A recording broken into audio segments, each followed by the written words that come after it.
Hello বন্ধুরা, তোমরা সবাই কেমন আছো? আশা করি সবাই ভালো আছো, আর আমিও খুব ভালো আছি। তো আজকে যেহেতু সংক্রান্তি, চৈত্র মাসের শেষ দিন, তো আজকে দিয়ে ভিডিও স্টার্ট করলাম। আর এই দেখো, আমি এই চাদরটা তোমাদের দেখিয়েছিলাম যে আমি নিয়েছিলাম, বলেছিলাম যে পয়লা বৈশাখে নিয়েছিলাম। তো কালকে তো পয়লা বৈশাখ, তাই আজকে পেতে দিয়েছি, কারণ আজকে আমি পুজো করতে যাবো, তো ভাবলাম একটু চাদরটা পেতে দিই। খুব সুন্দর লাগছে দেখো, অবশ্য আমার ঘরে রং করা নেই তাই।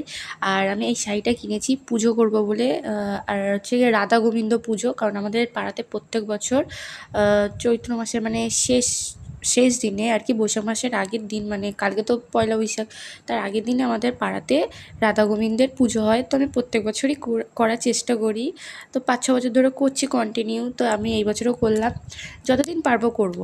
তো আমি একটু রেডি হয়ে দেখাচ্ছিলাম তোমাদের, মানে ভিডিওতে দেখাচ্ছিলাম, সরি তোমাদের নয়, দেখাচ্ছিলাম, নিজেকে নিজে দেখছিলাম ভিডিও করে। তো যাই হোক, এখানে ভিডিও করছিলাম, আর এখানে আমি পুজোর মানে আমাদের মন্দিরে চলে এসেছি, আর এখানে আমার দুই বান্ধবী বসে রয়েছে, আমার ভিডিও করছে দূর থেকে, আর বারবার বলছে কান্না করিস না, কান্না করিস না, কিন্তু আমি কান্না করছিলাম না।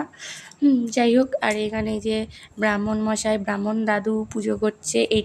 এটা হচ্ছে মেঘার দাদু, যাকে আমি আমার ভিডিওতে সবসময় দেখাই, তার দাদু এটা, ঠিক আছে। তো উনি এখানে আরতি করছেন না, আরতি যাই হোক কিছু একটা করছে, এটা আমি জানি না, তো করছে, হ্যাঁ। তো আমি এখানে আমার যজ্ঞের ফোঁটা দিয়ে দিয়েছি কপালে, কারণ যজ্ঞ হয় এখানে, তো দিয়ে দিয়েছিল। আর এখানে আমাদের উপোস ভাঙার জন্য জল বাতাসা দিয়েছিলো, যেটা খেয়ে উপোস ভেঙে নিয়েছি। আর লাস্ট টাইম একটু বসেছিলাম, এটা ওরা বান্ধবীরা ভিডিও করে দিয়েছে, আর তুই আমি বাড়ি চলে এসেছি। তো আমার ভিডিওটা তোমরা প্লিজ একটু লাইক সাবস্ক্রাইব করে দিই।